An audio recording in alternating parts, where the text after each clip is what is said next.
What is going on, guys? It's the Mad Dragon. So we've had the first game of round 6 of the Rugby Championship 2022. The winners going to the All Blacks in quite a dominant game, to be fair. Now, of course, big results were needed for this round for both New Zealand and South Africa, both in with a big chance of being able to win this championship. So it made sense that we were probably going to be seeing New Zealand flying out of the blocks, but I didn't really see a scoreline like this coming. That's a pretty good score, 40 points to 14. There were 7 tries in total over the game across both teams.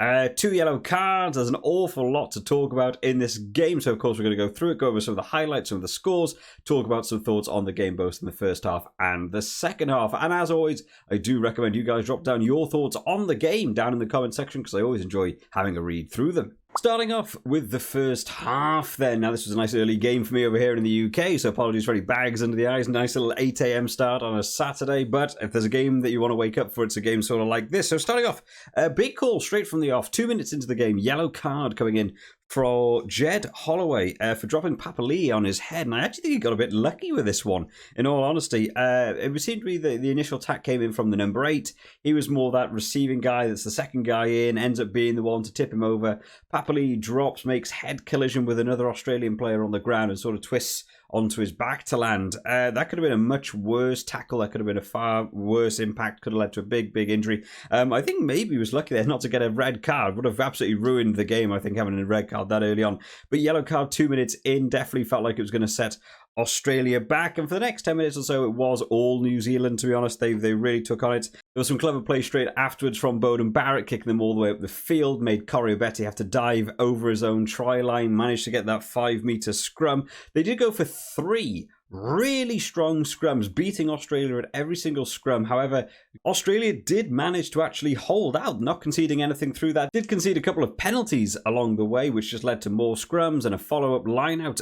But for the majority, they managed to hold out really well. No points conceded, and didn't actually concede any points all the way until Jed Holloway came back on. So surviving a first 10 minutes without, your 15 men is a big ask, and they did manage to do quite well in that. From the 10-minute marker onto the 20-minute marker, it really shifted up. We had Holloway come back on. It really felt like Australia were getting on the front foot. The attacks began. They weren't making the most ground, but they were certainly moving slowly towards that 22.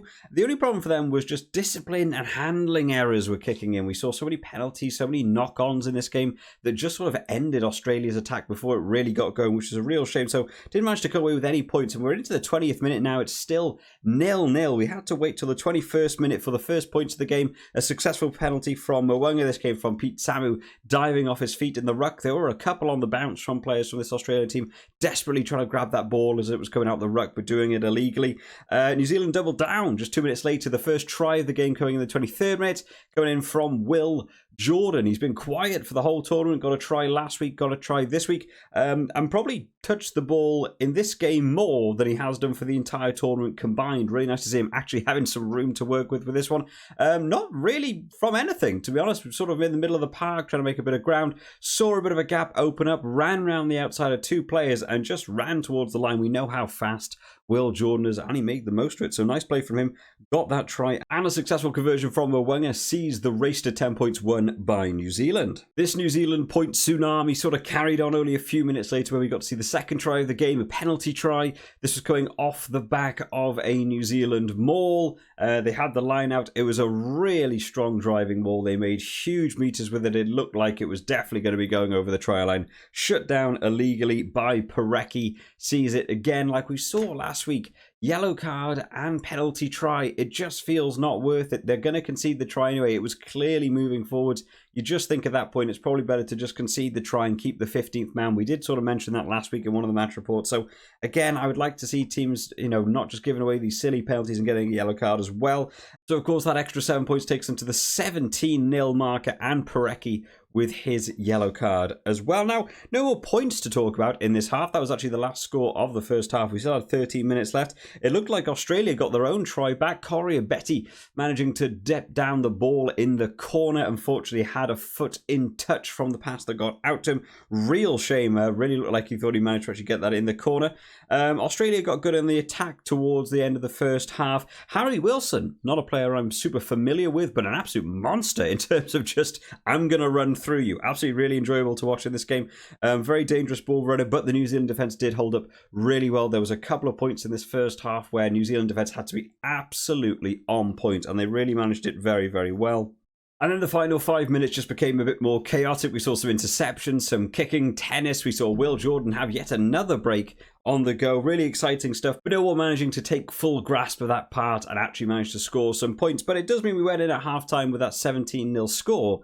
However, again, 2 yellow cards in this first half for Australia, and they didn't concede a single point during either yellow card. So it goes to show actually the discipline that Australia had when they knew they had to do it. But for the rest of the game, there were so many penalties coming in. If they maybe had 14 men for the whole game, they might have conceded less. I don't know how that would have worked, but potentially that's how it went. In terms of the halftime notes then, I said the scoreboard doesn't really reflect how well Australia have actually done. Their attack was looking good, just little things going wrong for them. But they actually managed to defend pretty well for the majority of this first half. However, the discipline was letting them down. Yellow cards, penalty tries, also choosing to go for the tap and goes rather than going for the easy 3 points. Now, I tried to count up the best I could. I saw 9 points go to waste in this first half from them not taking the 3 points, instead going for these tap and goes. There could have even been more. Going in at halftime, 79 down would have felt a lot better. I don't know this decision that if you're too many points behind, you have to score tries.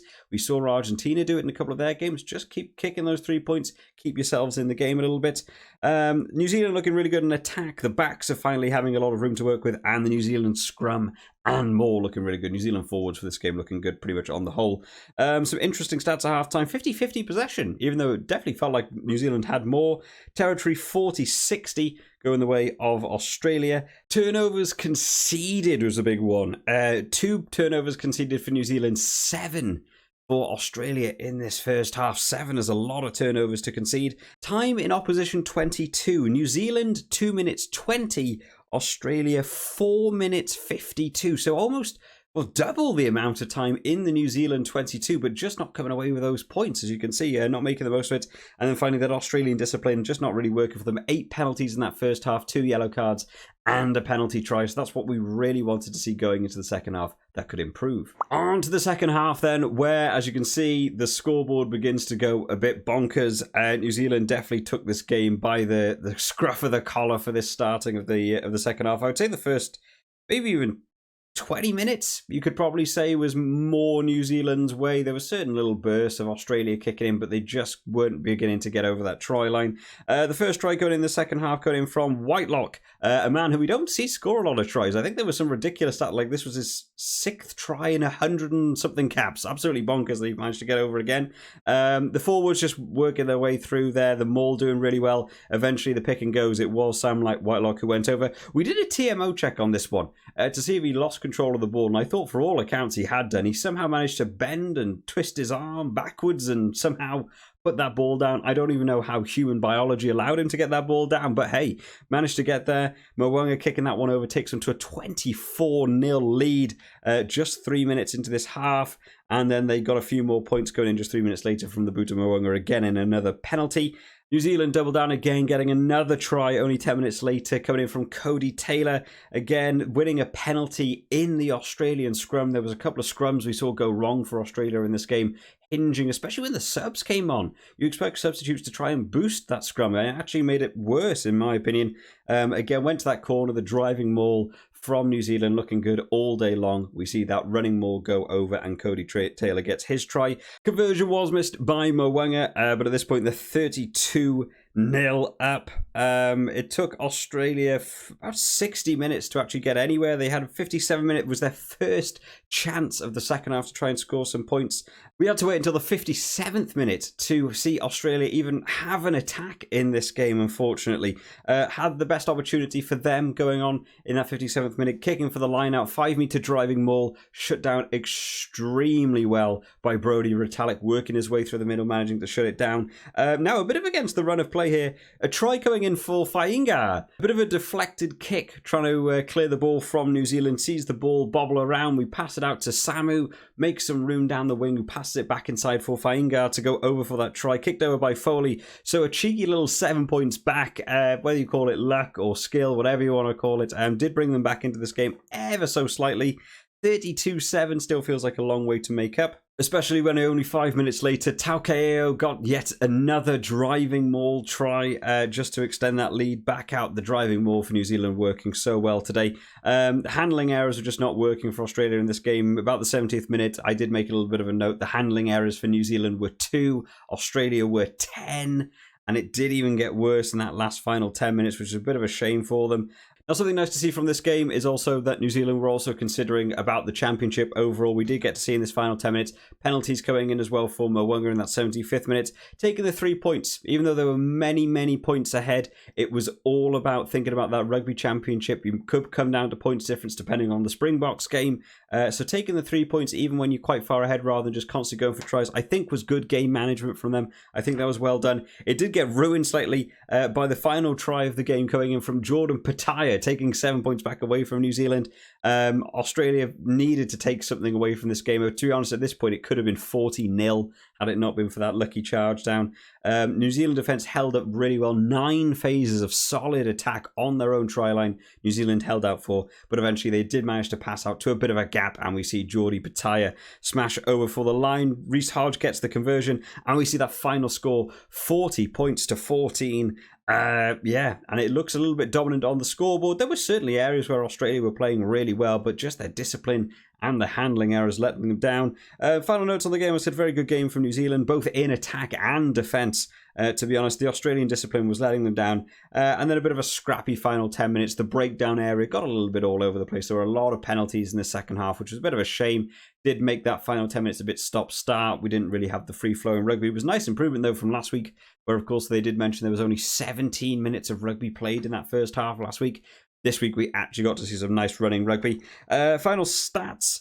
Pretty even in terms of possession, 53 to 47 to New Zealand. Penalties at the end, 13 to New Zealand, 15 to Australia. 28 penalties in a game is an awful lot. Time in the opposition 22, still in Australia's favour, 7 minutes 29 compared to 5 minutes 3 to New Zealand. So New Zealand just making the most of those visits. Tackles missed, 7 to New Zealand, 26 to Australia. That's a lot of tackles missed, shows how much they were on that back foot and having to try and defend more. And then finally turnovers conceded, 8 to 19. 19 turnovers conceded. Absolutely bonkers against Australia. Again, coverage in the UK, not great for things like man of the match, unfortunately. So I'm going to award my own man of the match, which I'm going to give to Geordie Barrett. I thought he played really well. Never seen him play inside centre before. Someone did drop down in the preview video that apparently he plays inside centre at club level. I've never seen him do that. I've only ever seen him fly half, winger or fullback. But thought he had an exceptional game. Made huge meters, smashing through plays, playing like a really good 12. So I take back everything I said in the preview video. Absolutely feel free to keep him on at number 12. So I'm going to give him my man of the match, but make sure you do drop yours down in the comment section. If you've enjoyed this one today, guys, make sure to leave it a like, and to keep up to date with all of the rugby news as it goes on, make sure to subscribe to the channel. I hope you all enjoyed this one today, guys. I will see you all next time. Bye-bye.